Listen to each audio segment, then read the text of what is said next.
오늘은 우리가 요셉을 한번 살펴볼까 합니다.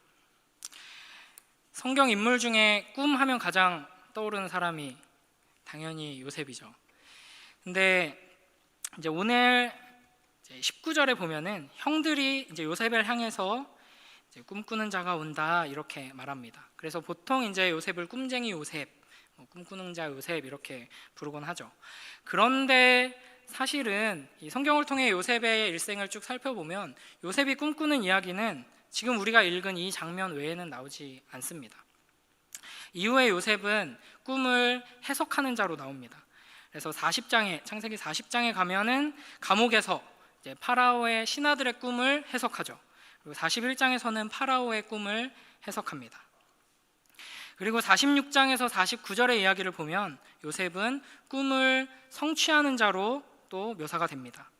그래서 꿈을 해석하는 데서 그치지 않고 그 꿈 해석을 통해서 문제를 해결하고 하나님의 뜻을 이루는 자로 살게 되죠. 그리고 요셉의 생애의 마지막에는 이스라엘과 하나님 사이에 맺은 언약을 전수하는 자, 그러니까 꿈을 전수하는 자로 이제 성경은 요셉을 그리고 있습니다.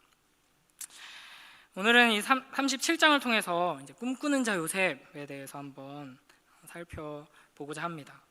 우리가 꿈과 관련된 여러 가지 명언들이 많이 있습니다.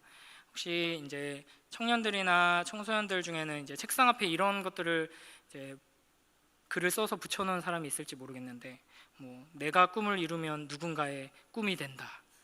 너무 멋있죠. 꿈을 꾸라 그러면 그 꿈이 너를 만들 것이다. 성공은 꿈을 실현하기 위해 항상 깨어있는 사람을 선택한다. 이렇게 그런 거 딱 책상 앞에 붙여놓고 하면 공부가 잘 될 것 같은. 그래서 우리가 책과 미디어 등을 통해서 이제 꿈에 대해서 다양한 이런 이야기들을 접하기 때문에 요셉을 꿈꾸는 자라고 하면은 이제 시중에서 이야기하는 이러한 꿈으로 생각하기가 쉽습니다. 그러나 성경에서 요셉을 꿈꾸는 자라고 할 때는 요셉이 꿈을 가지고 그 꿈을 포기하지 않고 끝까지 노력했기에 결국에는 그 꿈을 이루었다라는 측면에서 꿈쟁이라고 부르는 것이 아니죠. 그래서 흔히 요셉을 비전의 사람이라고 말하는데 이게 사실 그렇지가 않습니다. 그러니까 요셉이 어렸을 때부터 나는 애굽의 총리가 되어야지 이런 꿈을 가지고 이제 총리가 되기 위해서 노력한 삶을 산 것이 아니죠. 요셉은 지금 잠을 자다가 꿈을 꾼 겁니다. 그러니까 하나님께서 꿈을 주신 것이죠. 게다가 이 꿈은 17살에 받은 것으로 오늘날로 치면은 성인이 다 되었을 때 받은 것입니다. 그러니까 요셉이 어느 날 잠을 자다가 너무 이상하고 생생하고 또 신기한 꿈을 꾼 것이죠. 이거를 다른 말로 하면 요셉은 하나님의 계시를 받은 것입니다. 성경에서 이제 특히 구약 성경에서는 이제 꿈을 하나님의 계시의 방편으로 아주 자주 이야기합니다. 그러니까 성경이 완성되기 이전에 하나님께서 꿈을 통해서 하나님의 사람들에게 하나님의 말씀을 전해 주신 것이죠. 그러니까 여기에서 요셉이 꿈을 꿨다 할 때 그 꿈은 요셉이 가지고 있던 장래 희망이라든지 비전이라든지 목표가 아니라 하나님께서 주신 꿈이라는 것이죠. 이건 결국 요셉이 선지자라는 말입니다. 하나님의 말씀을 받은 선지자 요셉입니다. 37장 2절에 요셉이 아들들의 잘못을 아버지께 고하는 자라고 되어 있죠. 이것도 우리가 이러한 관점으로 봐야 합니다. 그러니까 형들의 잘못을 아버지에게 말했다라고 해서 요셉은 고자질쟁이다라는 게 아닙니다. 물론 형들 입장에서는 이제 동생이 있는 분들은 이제 공감을 하시겠죠. 공감을 하시는 분이 몇 분 계신데, 동생이 자기의 잘못을 부모에게 고자질하는 건 굉장히 열받는 일이죠. 안 그래도 요셉을 아버지가 편애해서 눈에 가시 같은데 그 요셉이 자기들의 잘못을 쪼르르 달려가서 아버지한테 말하는 게 형들에게는 아주 기분 나쁘고 분노를 유발하는 행동이었을 것입니다. 그러나 성경이 말하는 것은 요셉은 고자질행이었다. 그러니까 나쁜 동생이다. 그래서 형들에게 당했다. 그러니까 너희는 고자질하면 안 된다. 니네 오빠가 너 팔아버릴지 몰라. 이 말씀이 아닌 것이죠. 성경은 오히려 이 요셉의 행동을 아주 긍정적으로 보고 있습니다. 기본적으로 성경의 원리는 증인이 어떤 내용을 목격하면 그것을 그대로 증언하는 것이 옳습니다. 요셉은 나름대로 이러한 증인의 역할과 사명을 감당하기 위해서 자기가 본 것을 아버지께 말한 것입니다. 그러니까 만약 가족 가운데 아니면 우리 공동체 가운데 명백하게 하나님의 말씀에 어긋나는 것, 잘못된 것이 있다면 그것을 부모에게나 목사님에게 말하지 않는 것이 옳은 것일까요? 말하는 것이 옳은 것이죠. 그러니까 오히려 잘못을 보고도 감추고 쉬쉬하는 게 문제고, 그것이 공동체를, 가정을, 또 개인을 병들게 합니다. 지금 요셉이 형제들의 잘못을 고하였다라는 것은 요셉이 형제들에게 말씀의 기준이 되는 자로 서 있었다라는 것을 의미합니다. 형제들은 명백하게 악을 행하는 자들로 지금 그려지고 있죠. 형제들이 죄를 범했고 그것을 지적하는 자로 지금 요셉이 서 있는 것이죠.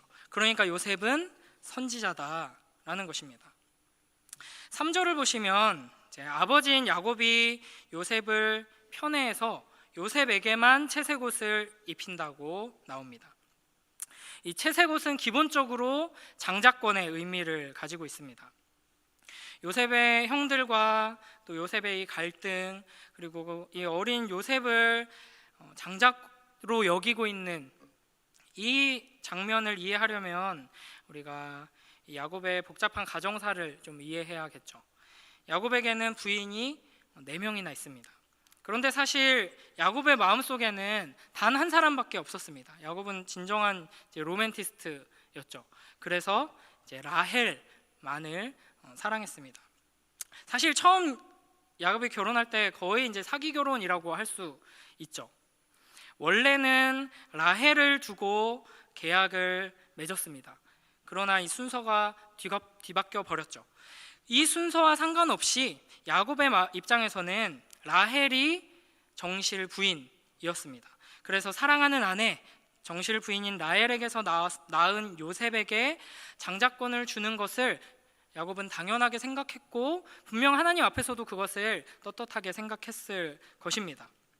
이런 배경 속에서 요셉에게 채색옷을 입혀 주었다라는 것은 아버지가 장자로 여긴다라는 것이죠. 성경에서 그 사람의 옷은 그 사람이 어떤 사람인지를 나타냅니다. 요셉의 채색옷은 요셉이 형제들 사이에서 독특한 신분을 가지고 있다라는 것을 드러내는데, 장자권을 가졌다는 것뿐 아니라 이 채색옷이라고 쓰여진 이 히브리어 원어를 보면 이 옷은 소매가 긴 옷입니다. 그러니까 평상시에 입는, 일할 때 입는 옷이 아닌 것이죠. 어떤 때 입는 옷이냐면 감독자가 입는 옷입니다. 37장 13절 14절을 보시면 아버지 야곱이 요셉을 형들이 양을 치는 세겜으로 보냅니다. 근데 어떻게 하면서 보내냐면, 너네 형들 지금 저 멀리서 고생하면서 일하고 있으니까 가서 조금이라도 거들어줘라 이러면서 보내는 게 아니에요. 가서 형들이 어떻게 일하나 보고 너도 나이 먹으면 해야 되니까 보고 배워라 하고 보내는 게 아니라 어떻게 하죠? 내 형들과 양떼가 다 잘 있는지를 보고 돌아와 내게 말하라. 가서 보고 고자질을 해라 하는 거죠. 그러니까 이게 확인해라, 감독해라 라는 명령을 하고 있는 것입니다. 이렇게 아버지에게 장자로 여김받으면서 특별한 사랑을 독차지하던 요셉은 이제는 하나님의 선지자로서 꿈을 통해서 하나님께서 주시는 계시를 받기까지 합니다. 그러니까 처음에 이 요셉이 혼자 특별한 옷을 입고 일도 안 하고 형들 잘못이나 지적하고 아버지에게 편애를 받는 이런 상황이 형들에게는 아주 부글부글 기분이 나빴겠죠. 그러나 형들도 자기네 집안의 그 복잡한 가정사를 알았기 때문에 어느 정도 이해하고 넘어갈 수 있는 측면이 있었습니다. 그런데 이제는 꿈을 꾸고 오더니 하나님에게 나에게 이러한 계시를 주셨다라면서 이야기를 하는 걸 듣고는 도저히 참지 못한 것이죠. 아버지가 편애하는 것까지는 내가 참겠는데 하나님까지도 이 요셉을 편애한다는 것에 대해서 분노하게 된 것입니다. 그러니까 마치 아벨을 향한 가인의 분노처럼 형들이 요셉을 미워하게 된 것이죠. 그래서 형제들이 요셉을 죽이려고 하고 또 노예로 팔 때 19절을 보면 저기 꿈꾸는 자가 온다 이렇게 말합니다. 그 꿈은 하나님께서 주신 꿈이라는 것을 형제들도 알고 있었습니다. 그런데 20절에 우리가 이 요셉을 제거해버리면 과연 그 꿈이 어떻게 되는지 보자 라고 말하면서 요셉에게 해코지를 하죠. 이는 결국 그 꿈을 주신 하나님에 대한 정면 도전이라고 볼 수 있습니다. 요셉의 형들은 하나님으로부터 계시를 받은 선지자 요셉을 해치면서 결국 하나님의 언약에 대한 의심과 도전, 공격을 감행하고 있는 것이죠. 우리가 알고 있듯이 그럼에도 불구하고 하나님께서는 이 하나님의 꿈을 이루어내십니다. 요셉은 하나님의 손길 안에서 꿈을 꾸는 자에서 꿈을 해석하고 성취하고 전수하는 자로 쓰임받게 됩니다. 그래서 요셉이 애굽의 총리가 되어서 자기 앞에 엎드린 형제들을 만났을 때 이제 요셉은 17살 때 하나님께서 주셨던 그 꿈을 생각합니다. 그래서 창세기 42장 9절을 보면 그 형들을 보고 나서 이렇게 말합니다. 요셉이 그들에게 대하여 꾼 꿈을 생각하고 그들에게 이르되, 요셉이 처음 그 꿈을 꾸었을 때는 이 하나님의 계획에 대해서 구체적으로 알지 못했죠. 그러나 요셉은 결국 하나님께서 나에게 그러한 꿈을 주신 이유, 나를 선택하시고 이 모든 과정을 통해 이 애굽의 총리의 자리에 세우신 이유가 이것이구나라는 것을 깨닫게 됩니다. 우리 창세기 45장으로 한번 가보겠습니다. 창세기 45장 5절과 7절, 8절 우리 세 절 한번 읽어보겠습니다. 시작. 당신들이 나를 이곳에 팔았다고 해서 근심하지 마소서, 한탄하지 마소서. 하나님이 생명을 구원하시려고 나를 당신들보다 먼저 보내셨나이다. 하나님이 큰 구원으로 당신들의 생명을 보존하고 당신들의 후손을 세상에 두시려고 나를 당신들보다 먼저 보내셨나니, 그런즉 나를 이리로 보낸 이는 당신들이 아니요 하나님이시라. 하나님이 나를 바로에게 아버지로 삼으시고 그 온 집의 주로 삼으시며 애굽 온 땅의 통치자로 삼으셨나이다. 아멘. 요셉은 자신이 이스라엘 12형제와 그 가문의 생명을 구원하기 위해서 하나님께서 자신을 애굽에 보내어 총리가 되게 하셨다, 이렇게 이야기합니다. 여기에서 중요한 것은 총리가 되었다는 그 사실 자체가 아니라 하나님께서 요셉을 어디에 어떻게 사용하기 위해서 총리가 되게 하셨나, 어디에 어떻게 사용하기 위해서 이 모든 일들을 거쳐서 결국 이 자리에 오게 하셨는가입니다. 그러니까 요셉은 단순히 높은 자리에 올라서 하나님의 영광을 드러내는 역할이 아니라 형들로 하여금 결국에는 그 앞에 무릎 꿇게 만들어서 권선징악의 교훈을 주려고 하는 역할이 아니라 이스라엘이 보존되어서 그 후손들로 하여금 오실, 그 후손을 통해 오실 예수 그리스도의 길이 막히지 않게 하는 일을 위해서 이 모든 것을 겪고 총리가 된 것이죠. 이 자리에서 요셉은 지금 이것을 깨닫고 있는 것입니다. 한 군데만 더 보겠습니다. 더 뒤로 가서 50장 19절 20절 말씀입니다. 창세기 50장 19절 20절 함께 읽습니다. 시작.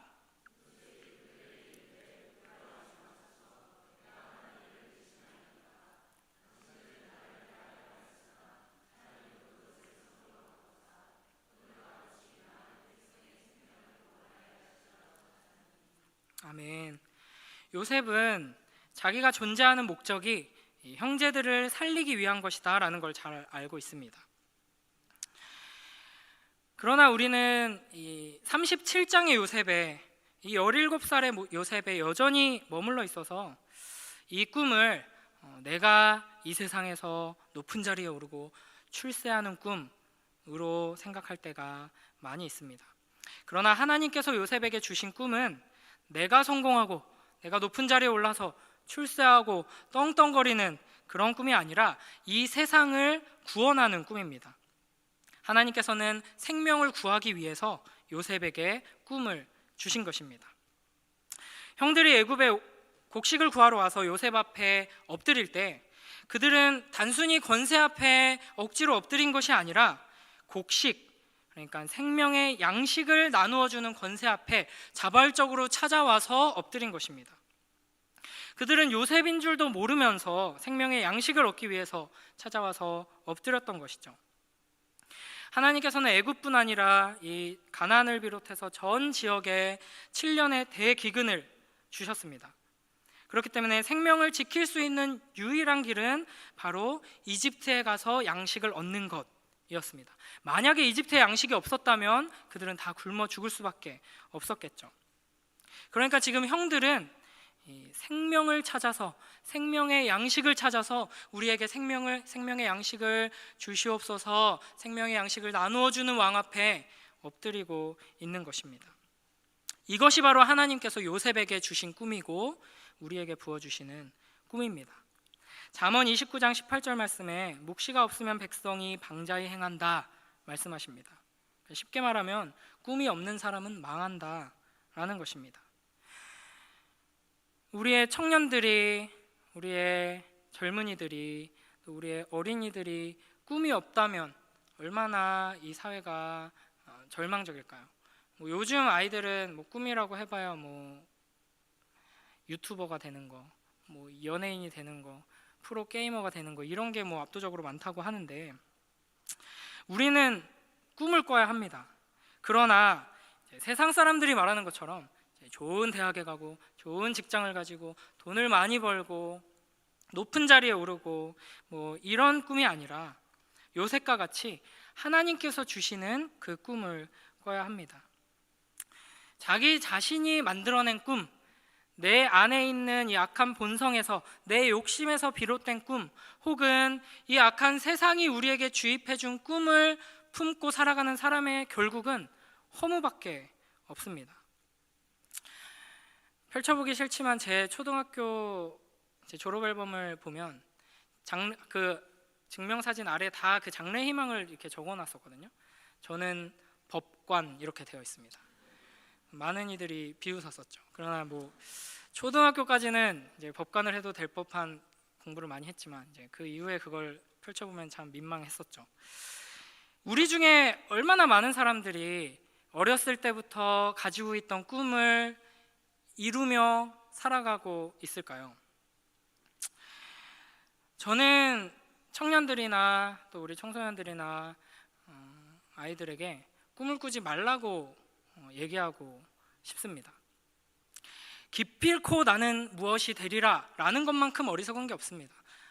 당장 내일도 우리는 어떻게 될지 모르고 하나님께서 나를 통해 어떠한 놀라운 계획을 가지고 계시고 나를 통해 무슨 일을 하고자 하시는지 우리는 다 알지 못합니다. 그러니까 나는 이것이 되리라 하고 그것에 모든 열정과 에너지와 모든 것을 다 쏟아야지 꿈을 이룰 수 있다라고 말하는데 결코 그렇지 않습니다.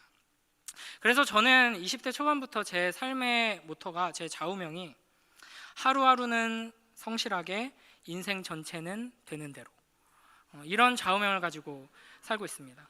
그래서 하루하루는 하나님의 뜻을 구하며 하나님의 뜻대로 순종하기 위해서 분투하지만 1년 후, 5년 후, 10년 후에 어떻게 될지는 생각하지 않고 하나님께 맡겨두고 가는 것이죠.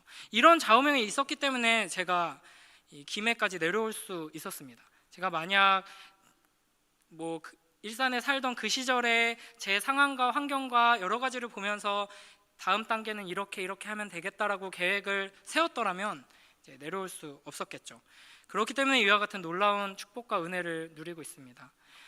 여러분도 특히 이제 이 앞에 이제 젊은 분들 하루하루는 성실하게 살아가되 인생 전체는 되는 대로 살아가시길 바랍니다. 사회 각 분야에서 자기의 꿈을 어렸을 때부터 품고 있던 그 꿈을 결국에는 이루어낸 사람들을 우리는 종종 볼 수 있습니다. 분명한 건 근데 아주 소수죠. 많지 않죠. 그러나 자기의 꿈을 이루고 모든 사람이 부러워하는 그 자리에 있는 사람들을 한번 자세히 보면 많은 사람들이 우울증에 시달리고 허무함에 몸부림칩니다. 제가 좋아하는 개그맨 한 명도 어렸을 때부터 개그맨이 되려고 하다가 개그맨이 됐습니다. 그래서 신인 때 아주 빵 터져가지고 이 대한민국에서 제일 웃기다, 뼈그맨이다 이런 소리를 들으면서 사랑을 한 몸에 받았는데 그 사람의 그때 당시에 어땠는지 심경을 들어보면 너무 허무했다. 이제 나는 어떡하지? 뭐 하지? 그런 얘기를 합니다. 그런 모습을 보면서도 성공한 많은 사업가들, 예술가들, 자기의 꿈을 이룬 사람들이 그 인생의 정점처럼 보이는 그 꼭대기에서 뒤돌아서 여기 아무것도 없어, 너무 허무한데? 뭐 어떡하지? 이렇게 말하는 걸 보면서도 우리는 나도 저렇게 되고 싶다, 이렇게 꿈꾸면서 사는 게 어리석은 우리의 모습이죠. 그러면 우리는 어떻게 해야 될까요? 꿈 없이 그냥 되는 대로 살아야 할까요? 우리는 요셉과 같이 하나님의 꿈을 꾸고 하나님의 꿈을 이루는 삶을 살아야 합니다. 근데 요셉과 같이 꿈을 꾸는 자가 되는 것은 우리의 힘과 능력으로 되는 것이 아니죠. 이제부터 하루에 한 12시간씩은 자야겠다, 하나님께서 나에게 어떤 꿈을 주시는지 한번 보자. 그래서 자고 있으면 하나님께서 꿈을 주셔서 일어나서 이제 언니가 내 앞에 절하게 될 거야, 이렇게 해서 이제 팔려가고 총리가 되고, 아까 말씀드렸다시피 꿈은 하나님의 말씀이 완성되기 이전에 하나님께서 하나님의 말씀을 계시해 주시는 통로로 사용하셨습니다. 그러니까 여러분은 꿈을 여기에서 찾으셔야 합니다. 하나님께서는 이 하나님의 말씀 안에 여러분의 놀라운 꿈을 다 담아 놓으셨습니다. 요셉에게 꿈을 주시고 그 꿈을 결국에는 이루신 하나님께서 우리를 사랑하셔서 우리를 선택하시고 예수 그리스도를 통해 우리로 하여금 놀라운 꿈을 꾸게 하십니다. 하나님께서는 요셉과 같이 우리에게도 왕이 되는 꿈을 주십니다. 그러나 그 왕은 이 세상의 왕처럼 군림하고 압제하고 나 홀로 모든 특권을 누리는 그런 왕이 아니라 요셉을 통해 예표된 그 왕, 그림자로 보여주셨던 진정한 왕, 영원한 왕이신 그 예수 그리스도와 같은 왕이 되도록 우리를 꿈꾸게 하시고 부르십니다. 우리는 요셉과 같이 생명을 살리기 위해 역사하시는 그 하나님의 영광스러운 사역에 동참하는 꿈을 꾸고 또 꿈을 해석하고 이루고 전수하도록 부름 받았습니다. 세상은 우리를 이해하지 못하고 또 우리를 공격합니다.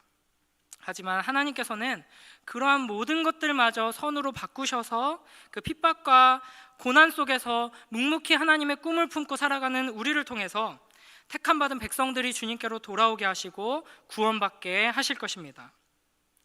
생명의 양식을 얻지 못해서 기근 속에서 신음하며 죽어가는 많은 이들이 그 생명의 양식을 얻기 위해서 우리 앞에 와서 우리를 붙들고 우리 앞에 엎드리고 우리를 통해 그 생명을 얻고 살아나는 그 놀라운 꿈을 함께 품고 함께 그 꿈을 이루어가는 우리 모두가 되길 바랍니다. 요셉은 본래 아버지에게 특별한 사랑을 독차지하는 아들이었습니다. 그런데 이 사랑받는 아들이 형제들에 의해서 은 20에 팔려가게 되었습니다. 그리고 온갖 고난을 겪고 어둠의 세월을 통과하고 결국에는 생명의 양식을 나누는 자로 서게 됩니다. 이러한 요셉의 생애는 단순히 역경을 딛고 꿈을 이루어낸 성공의 모델로 우리에게 주신 것이 아니라 장차 오실 예수 그리스도의 모형으로, 그림자로 우리에게 주신 것입니다. 아더 핑크라는 신학자는 요셉의 생애를 쭉 강해하면서 요셉이 예수 그리스도를 예표하는 부분, 드러내는 부분을 101가지나 찾아서 설명하고 있습니다. 요셉이 형들에 의해서 노예로 팔리고 또 온갖 고난을 당했던 것처럼 예수 그리스도께서도 이 땅에 오셔서 온갖 핍박과 고난을 당하셨습니다. 그러니 그 길을 따라가는 우리 또한 이 땅 가운데에서 온갖 핍박과 고난을 당하는 것이 마땅합니다. 역시 이럴 때는 아멘을 안 하시죠.